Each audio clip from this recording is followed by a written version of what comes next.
ಹನುಮ ಜಯಂತಿ ದಿನವೇ ನಾಟಿ ಕೋಳಿ ಮರ್ಡರ್ ಆಗಿದೆ. ಡಿಸಿಎಂ ಮನೆಯಲ್ಲಿ ನಾಟಿ ಕೋಳಿ ಮರ್ಡರ್ ಆಗಿದೆ ಅಂತ ಬೆಂಗಳೂರಿನಲ್ಲಿ ವಿಪಕ್ಷ ನಾಯಕ ಅಶೋಕ್ ಲೇವಡಿ ಮಾಡಿದ್ರು. ಈ ಹಿಂದೆ ನಾಟಿ ಕೋಳಿ ತಿಂದು ಧರ್ಮಸ್ಥಳಕ್ಕೆ ಹೋಗಿದ್ರು. ಇವತ್ತು ಸಿಎಂ ನಾಟಿ ಕೋಳಿ ಆರಾಧನೆ ಮಾಡ್ತಿದ್ದಾರೆ. ಸಿದ್ದರಾಮಯ್ಯ ಅವರಿಗೆ ನಾಮ ಕೇಸರಿ ಶನಿವಾರ ಅಂದ್ರೆ ಅದು ಕಂಡ್ರನೇ ಆಗಲ್ಲ. ಸಿಎಂ ನಾಟಿ ಕೋಳಿ ತಿಂದಿರೋದು ಬೇಸರದ ಸಂಗತಿ ಅಂತ ಬೆಂಗಳೂರಿನಲ್ಲಿ ವಿಪಕ್ಷ ನಾಯಕ ಅಶೋಕ್ ಆಕ್ರೋಶ ವ್ಯಕ್ತಪಡಿಸಿದ್ರು.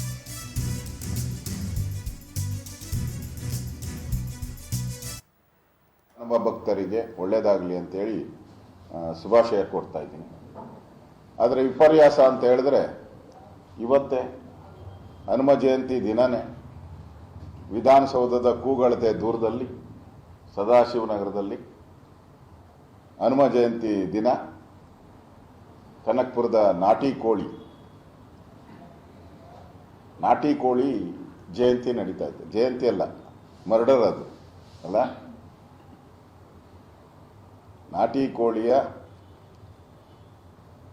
ಒಂದು ಪಲಾವ್, ಬಿರಿಯಾನಿ, ಸಾರು. ಮೊದಲೇ ಸಿದ್ದರಾಮಯ್ಯನವರು ಮಾಂಸ ತಿಂದು ಧರ್ಮಸ್ಥಳಕ್ಕೆ ಹೋದ್ರು ಅನ್ನೋದನ್ನು ಕೂಡ ಆಗಲೇ ಬಹಳ ಚರ್ಚೆ ಆಗ್ತಾ ಇತ್ತು ಹಿಂದೆ. ಅದೇ ದೊಡ್ಡ ಒಂದು ಸುದ್ದಿಯಾಗಿ ಒಂದು ವಾರಗಳ ಕಾಲ ಓಡ್ತಾ ಇತ್ತು.